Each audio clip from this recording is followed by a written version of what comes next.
Welcome back to another episode of Inside Access Control, sponsored by SIA.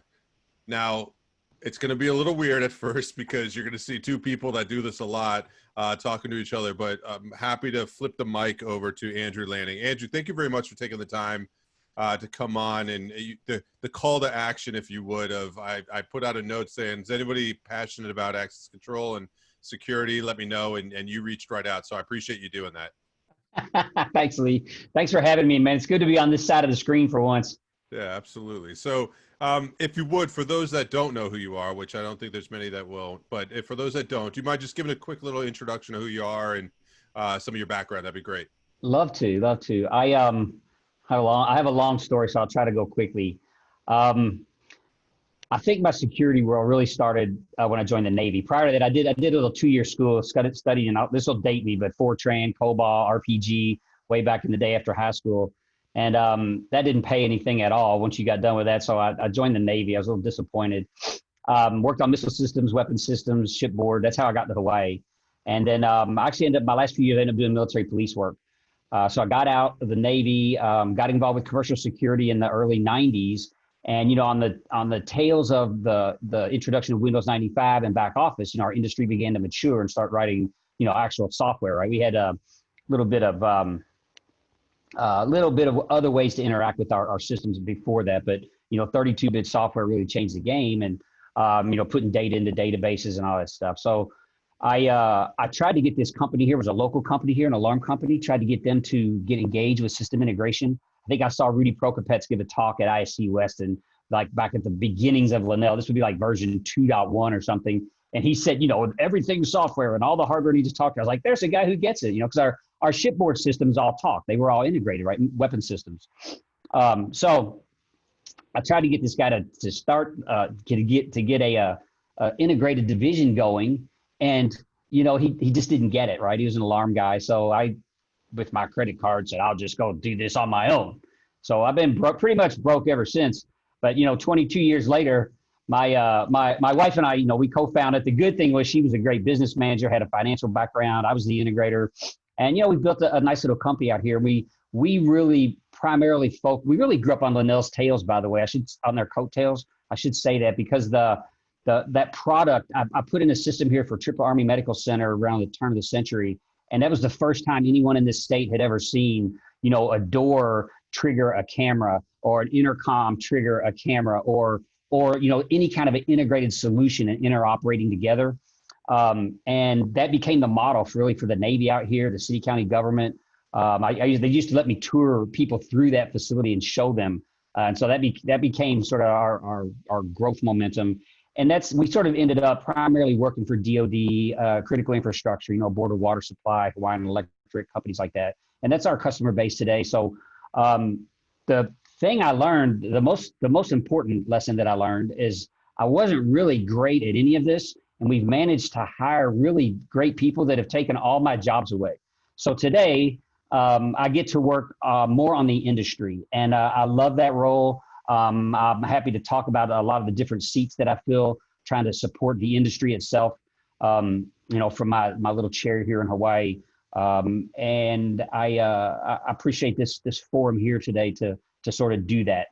Oh, absolutely. No, I'm honored that you'd come on and do it. So thank you very much. It's people ask me a lot of times about you when they hear what I'm doing on this end. So it's exciting to meet you. So I appreciate you doing that. Let me ask you just a couple questions on from your background that you gave. And so coming from the high security, I'll call it, right, side of the business of what you did with DOD and the rest of them, and are you seeing any downstream pressures of needing to bring systems to smaller scale than that, or do you all primarily just stay within the high security? Well, I will say this. When I started, I sort of believed, and I used to say this to people, I really believed that the commercial entities and commercial businesses here needed or deserved the same level of protection that we had for our military customers. And so that's where I used to talk about bringing Linnell down to them, right? But Linnell was pricey. And so I got to say that from that perspective, it was difficult to deliver Linnell on a smaller scale from a price comparative perspective. we do. I mean, being in Hawaii, obviously, you're called upon to support whatever the customer has. And as we grew and people knew we were competent, we support all kinds of different systems. I don't think there's a system I can't get my hands on or haven't had, but there are a lot of instances of smaller AMAG installations or Secure installations, or what's the other one? Well, there's several. Not a lot of S2, interestingly. But we just have to learn whatever it is, and then send technicians to get supported. And of course, we've tried to put people onto Mercury hardware, because that way there was a lot of choices of software as time's gone by, so that they could do different types of systems, or if they didn't want to pay for recurring fees or whatever. So sort of based on the customer's requirements, we're able to put them on something. But if I started them on Mercury hardware, at least I knew that I could take them anywhere that they sort of needed to go, whether it was up or down. Oh, that's fair. I can understand that. Now, you spoke of the people on your team. Help me understand, and I'm coming in with some preconceived notions of the Big Island and that. So, but talent being what it is with the industry, it's got to be, I would say, even a little bit more difficult on your end, because just the population end. So, can you speak a little bit, like, what do you do for your talent to make sure that you stay ahead of the game and have that sort of continued development of the people that are on your team? Sure. So they all work. Christine is our president. We're an 8A, woman-owned small business, all that kind of stuff.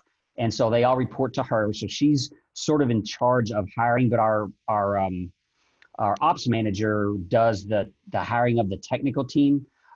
We basically look at 4 tiers of technicians, like level 1 being like your starter, level 2 being a guy competent with hardware, level 3 being the guy that's competent with systems, software, level 4 being our network, security plus guys, right?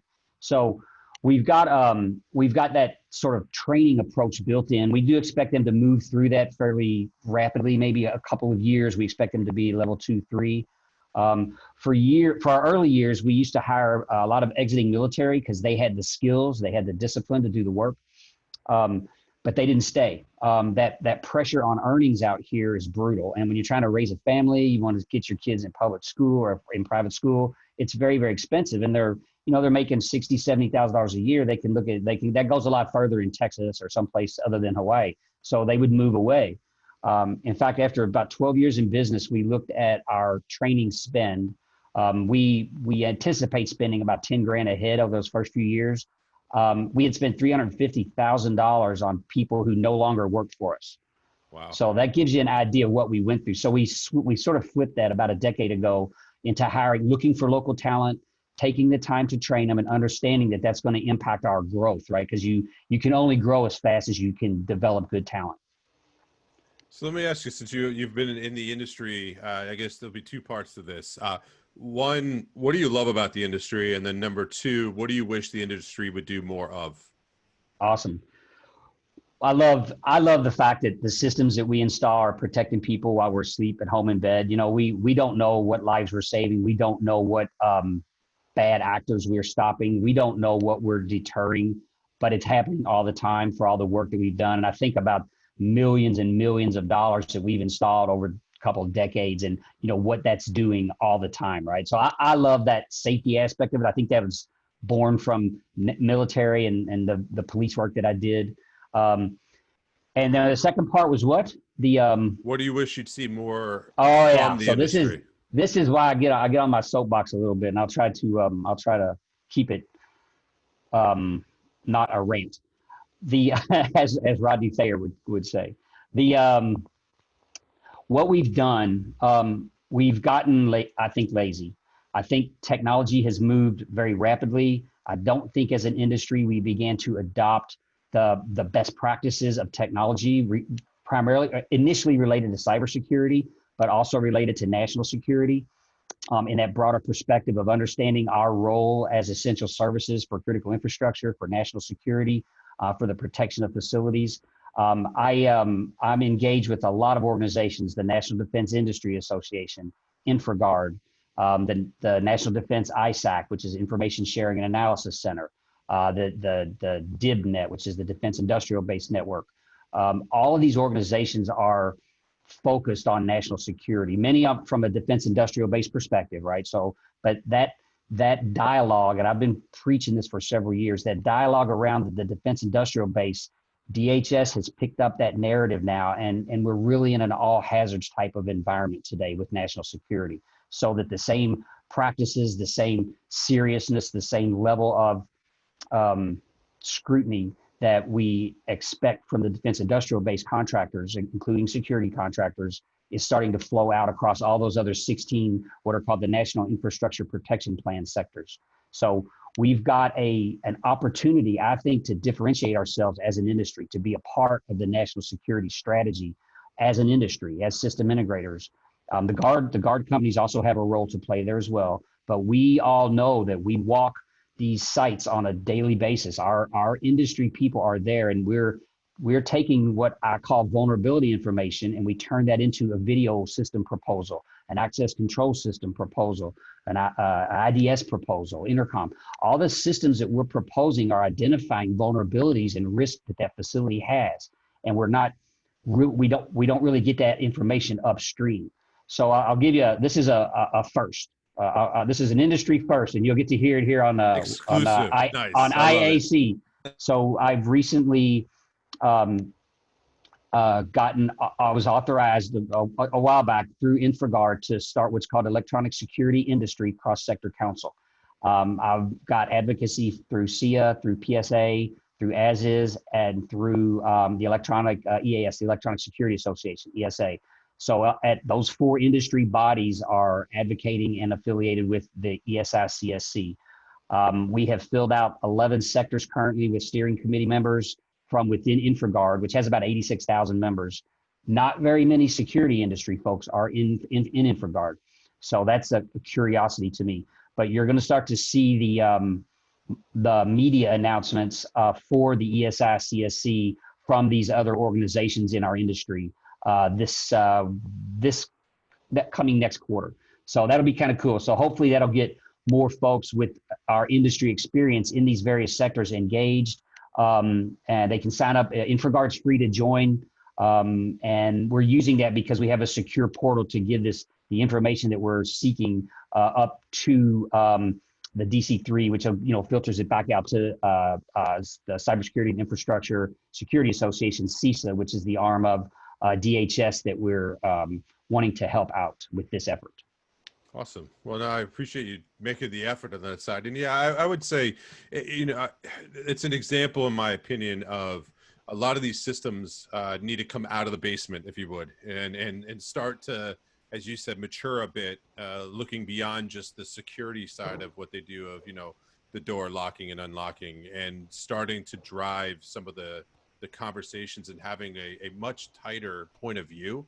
I just feel like my concern is, whether it's on the mainstream side of more what I call more consumerization of the systems, and people, these external threats of people that are coming in that are driving the value creation stories around how these systems should act. And my newsletter today was like, how do you get in front of trends instead of trends happening to you? Yeah. And I feel like we're right on that edge of, because, and I believe with COVID, there's a heightened level of understanding of the importance of what used to be a utility that was like, I don't know, until something bad happens, just leave it alone, to now where people are going to start asking a lot of questions. And if we don't start having that point of view and getting more involved in the conversations and driving them, I agree with you. I think that's going to get filled by somebody, and we're going to have to respond to it versus helping make it happen. I don't know. Yeah, there's so many facilities that I visit that I can walk right in the door, and they are not retail. They're not a restaurant. There's no reason for that door to be open. That poses a direct threat and a risk to their employees, right?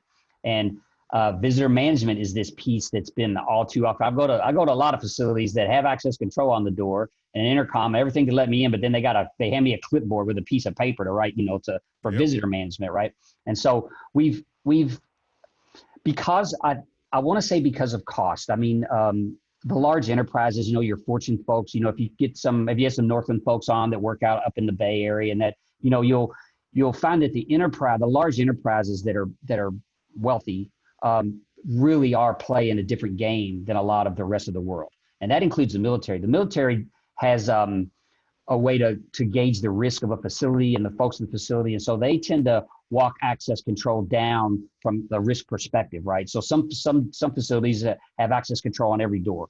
Some there's none until you get to a certain hallway. Some there's none until you get to a certain door, and then you've got to use a CAC card and a pin and your fingerprint. So it's all related to the amount of risk that's within that space, and that you hear the term enterprise risk management tossed around a little bit, but it isn't been uniformly applied by our industry, I don't think, and across different sectors. And that's what's going to happen when we start to push standards out across. And again, it's expensive for small business, but the supply chain vulnerabilities that are existing now in every sector will slowly get addressed. The best analogy I have for what I'm talking about is if you look at the PASS program that NSCA built, the Partner Alliance for Safer Schools program. Yep. So, you got they started off with just a way to help people categorize what level of security their school had, right? And they end up with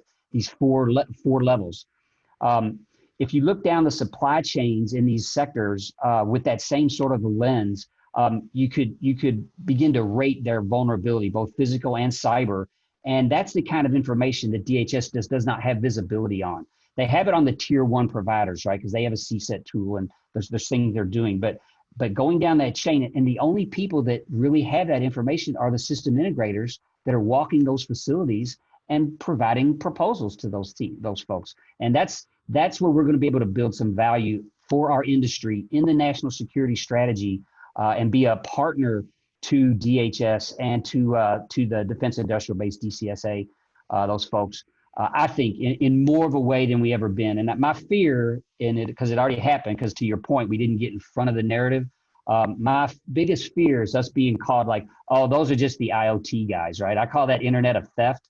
And I'm afraid that, our cameras are already associated with it. And I'm afraid all of our devices will be. And there's a lot of great functionality available. I'm not necessarily bashing the technology and the growth in that direction, but it's been built basically insecurely, right? And so it'll have a place. But I don't want to be the integrator that's doing that type of work. I want to be the integrator that's that trusted partner for national security. And I want our industry to decide, where that dividing line is, right? So I can clearly talk in cleared spaces. We have security clearances. We are trusted members. If you join InfraGard, you'll have a bit of a background check. So we because we're trusted, we can have different conversations about the actual risks. We can have different exposure to the intelligence that fuels the risk assessments about these facilities. And more, that's going to be a part of these other sectors. If you think about transportation, if you think about, the energy sector, right? Attacking these things shuts this country down just as well as the Pearl Harbor attack did, right? And those are the types of wars that we're going to have to engage. And it may not be threat actors. It could be a hurricane on top of COVID, on top of a cyber attack, for example. So when we get to multi-hazard, multi-threat, we're going to have a whole lot of knowledge about the supply chain and the players so that we're not completely shut down. I think we have a role to play as intelligence gatherers. And what I got to do is figure out with our cross-sector council, what we're going to try to do is in the next few years is figure out how to make that packageable and simple so that I can have integrators who will take the time to report it. Because if it takes them 20 minutes, hell, if it takes 5 minutes, they're never going to do it. This has got to be a simple report that gathers substantial enough data, which DHS is telling us what they need to be valuable. And, something that I can do in a couple of minutes, right? Once I've walked a site and get it up. And I'm looking for zip code granularity, right? I don't want to know the address of a place. I just want to know a zip code granularity, what sector it's in, what tier is it at, maybe that kind of stuff. Fascinating. I really appreciate it. No, I think the important lesson out of that is, I think, two things. Number one was by being at the table, there's a conversation that could happen and you can be part of it. Don't know exactly how it's going to turn out or what it's going to look like, but at least you're there and it doesn't get forced upon you. Or if it does, at least it's coming. You can manage that, right? And then the second part was what I found interesting that you said, and it's funny. This is the part that one of the takeaways was. It was interesting to me that when because I get this sometimes with myself, so maybe that's why I'm hypersensitive to it. But the fact that you're being, I would say, critical, but not in a bad way, but yet the need to let people know that you're not saying things are bad, but I think our organizations and our industry needs to be having more of a dialogue like this, where we do have critical conversations. And it's not that it's a threat to the old ways of us doing stuff, or that someone needs to apologize for it. It's that if we have these conversations, we can allow the space to where we can move forward. So like you saying, these systems are built not very secure. Absolutely. Because I actually don't think a lot of these systems were built with that use case in mind, but we apply it old ways to new ways, and we're getting ourselves in trouble. You're seeing it, I think, right now in, for instance, like with fever cameras and temperature cameras being brought into spaces. It's like, I don't know, like a lot of these were not built with the idea that you were going to have this pandemic that you're going to need to bring in a lobby so that, you know, somebody can come to work. Like it just wasn't really, I don't believe it was. Now I'm sure there were some, but not at the scale that we're seeing now. So there needs to be a different conversation. And what I like what you're doing, and I appreciate and thankful that there's people like yourself, and I see a handful of you online talking about it, are forcing these types of conversations to have, because it's, in my definition, what that is leadership. So I appreciate you doing that very much. Yeah, thank you. I've as you get further inside these organizations, you'll find DC3 has a working group, cross-sector working group. There are a lot of people actually working on this stuff. It's what I keep finding is it's really the bigger companies, you know, the BAEs, the Raytheons of the world, right, that are populating all these working groups. And there's and some of them have come out of like security industry, or they have security stuff in their past, so they do know about what we do, but they don't have the footfalls. We have tens of thousands of people as an industry daily, right, walking these facilities, gathering this intelligence. And that's the information that I'm hoping to be able to leverage for the betterment of the nation. I mean, we had, how long did we have all these industry shows? And I think we just got S&T showed up, DHS S&T 2 years ago, finally, maybe at GSX, and gave us a keynote, and Brian Harrell gave a keynote at CS government security thing. So DHS has finally started to come around. The FBI has finally started to come around. They're starting to figure this out. Many of them thought the guard companies had all this information.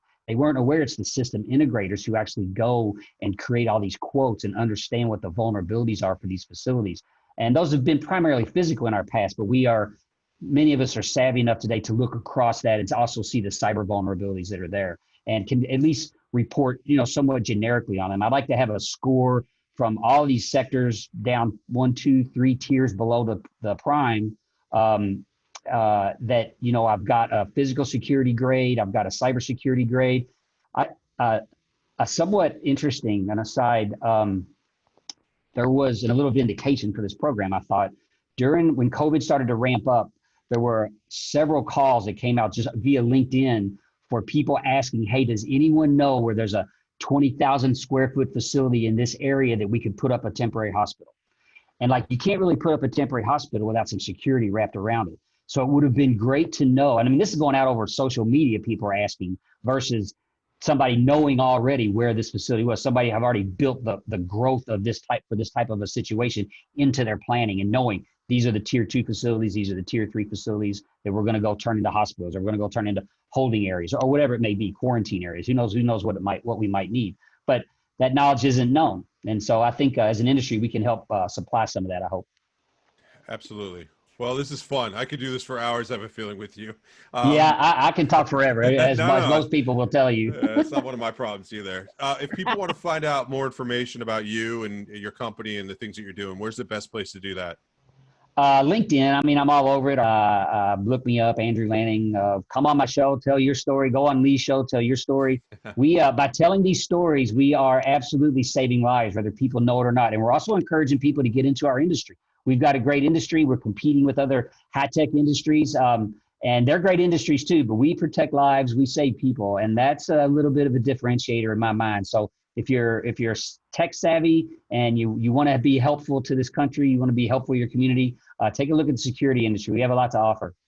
Amen. I'll leave it at that. So Andrew, thank you very much for taking the time to do this. You make it easy, brother. Let's do it again ever so often. It's fun. Happy to do it as often as you'd like, for real. So let me Awesome. know. All Okay. right. Next time we'll do it. I'll be on the left. You'll be on the right. We'll do that. And then and one of these days I'm going to do it over in Hawaii. So, Awesome. Yeah. all Yeah. right. Let's make it happen. All right. Take care, brother. You Aloha. too. Thank you, sir. Bye-bye.